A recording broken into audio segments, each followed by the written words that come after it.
Okay, so first I want to start off with the Bible. Let's see what the Bible has to say about these man-made holidays. What does the Most High have to say? Amos 5:21. I despise your feast days, and I will not smell in your solemn assemblies. Hosea 2:11. I will stop all her celebrations, her yearly festivals. So now, let's go ahead and grab the Bible for confirmation. Let's see if it really says this in the Bible, shall we? So I got my Bible. Alrighty. So now, let's go ahead and open it on up to Amos 5:21. Amos 5:21. Let's see what it says right there. I despise your feast days, and I will not smell in your solemn assemblies. There goes that one. Okay. Now, let's look at Hosea. Let's go to Hosea. Okay. Hosea. Okay. So, the book of Hosea 2:11. 2:11. Okay. And this is 2:11. Where's 2:11? Right here. Okay, 2:11. I will also cause all her mirth to cease, her feast days, her new moons, and her Sabbaths, and all her solemn feast. Do y'all see that? Clearly says it in the Bible. Okay, so I have a question for you melanated pastors and non-melanated pastors. How many of you have informed your congregation about this information that lies inside the Bible, the same book that you carry with you to church every Sunday? I have the perfect answer. Not enough has informed their congregation about this information. Not enough. Another question. How many melanated pastors and non-melanated pastors have stopped their congregation from celebrating Christmas due to this information that lies inside the same book that you carry with you to church, known as the Bible? Perfect answer for that too. Not enough melanated nor non-melanated pastors have stopped their congregation from celebrating Christmas due to the information that lies in the Bible. Now it is time to find out who Santa really is. Let's find out the secret history of Saint Nick, shall we? Okay. Man reports that after 26 years of being a Christian, he finally decided to read the Bible for himself, goes into shock, and learns that Christmas and Christmas trees have pagan origins. From Grimm's account in the early 1100s, the transformation of St. Nicholas into Santa Claus from the devil was in full throttle. We learned that Santa represents the devil. There was much influence and inspiration of the medieval plays into the making of Santa. But let us examine Santa's trademark. Ho, ho, ho. Most people have no idea where this came from, and more important, who it came from. In the drama Before Shakespeare, a sketch author, Frank Arison, describes the popular miracle play. Notice the description of the devil as Shaggy, Harry, etc. as Santa, and notice the devil's trademark. Exclamation on entering was ho, ho, ho. Okay? In these plays, the devil's common entry line, known as the devil's bluster, was ho, ho, ho. Everybody knows Santa's real name is Saint Nick, but you may be surprised to learn the real Saint Nicholas was born here, in what is now the town of Demre in southern Turkey, almost 1,800 years ago. His statue still stands in the center of town, where he served as bishop and acted like a saint. His present-day successor, Bishop Chrysostomos, is revered here too. Once a year, he holds Mass in the church where his famous predecessor was buried. And there's an icon of St. Nicholas in every Greek Orthodox church? Yes, of course. But old St. Nick is nothing like the Santa we know. Those stories are fun, the bishop says, and they would be even more fun if I was a child and had gifts coming my way. So how did St. Nicholas go from a real-life Christian saint to a fairy tale figure, from a Greek Orthodox bishop to a toy maker with a staff of elves and a team of flying reindeer? Well, much of that happened in America. The 19th century poem, "'Twas the Night Before Christmas," describes St. Nick as jolly and plump, flying in a sleigh pulled by reindeer. Cartoonist Thomas Nass came up with the familiar Santa image, and ads like this one from the 30s helped lock it in. Of course, Coca-Cola has a bigger advertising budget than the Greek Orthodox Church. And do you try and tell people when you see all of these little Santas, that's not the guy? That has nothing to do with St. Nick. Exactly, he says. I've been doing that for 30 years now, but without much success, because it seems people like Santa.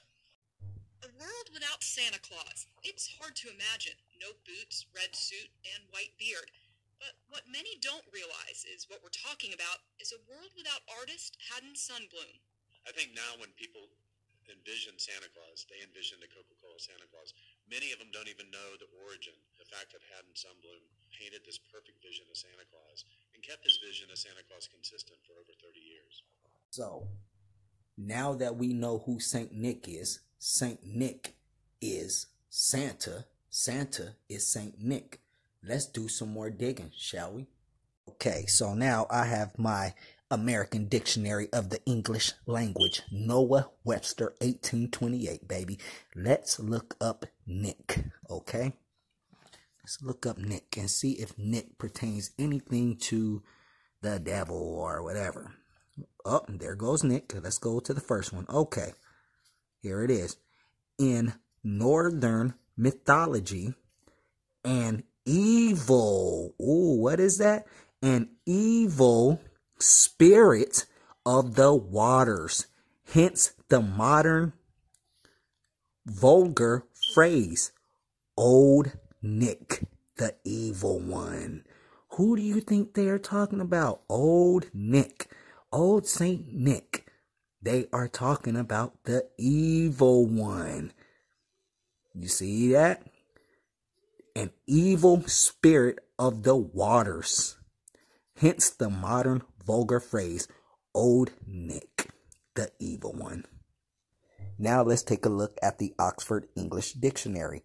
Definition: devil. Besides the name Satan, he is also called Beelzebub, Lucifer.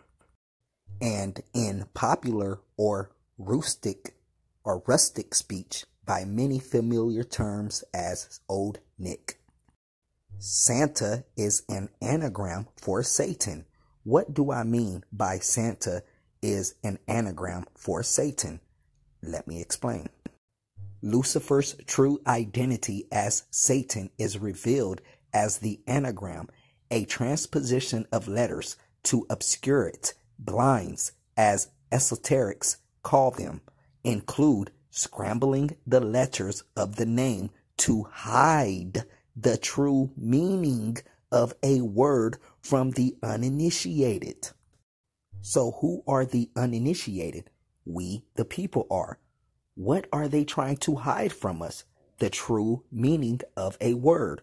What is the word and what is the true meaning? Let's check out the word. Santa. What word do you get when you unscramble the last three letters in Santa? You get Satan. So why did they mention esoterics? Let's see what that means.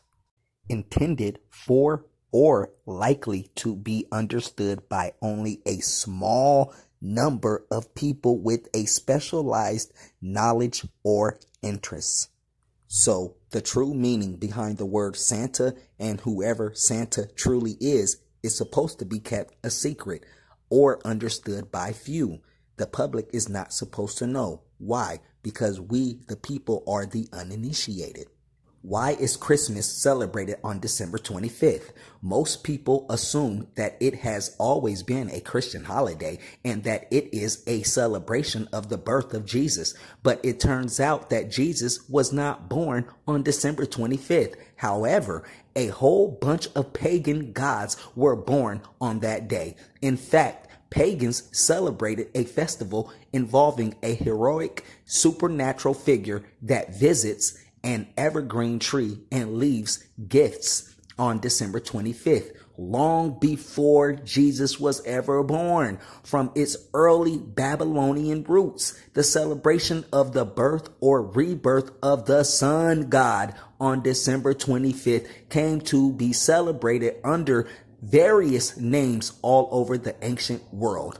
The truth is that thousands of years before there was a Santa Claus, there was another supernatural figure who could supposedly visit a tree and leave gifts every December 25th. Yes, his name was Nimrod. Do your research, and you will see, yes, Nimrod was also another name for Santa, aka Satan. Christmas was once forbidden in America and classified as a satanic practice. Public notice. The observation of Christmas having been deemed a sacrilege, the exchanging of gifts and greetings, dressing in fine clothing, feasting, and similar satanical practices are hereby forbidden, with the offender liable to a fine of 5 shillings.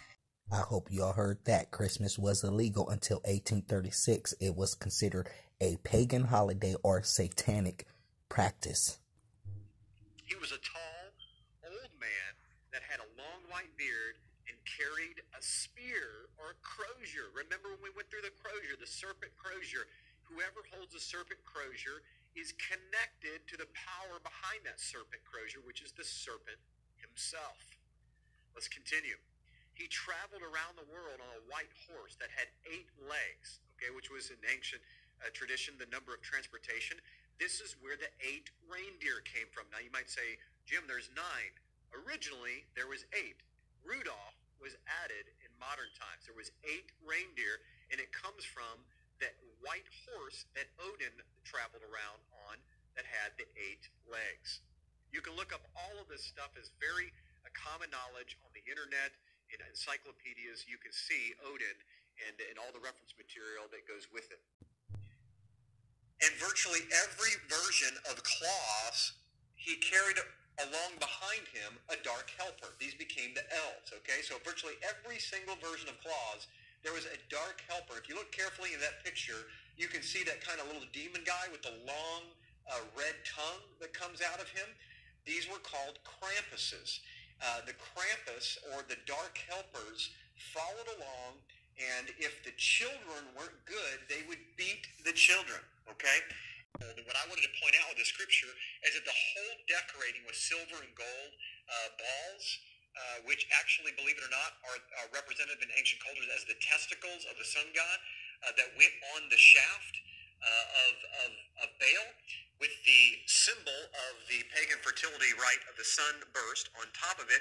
That's where they got the silver and gold from. It was the idea that they decorated their idols with silver and gold. So St. Nicholas and his demons are still celebrated in Austria, Hungary, Germany, Italy, and more all over the world.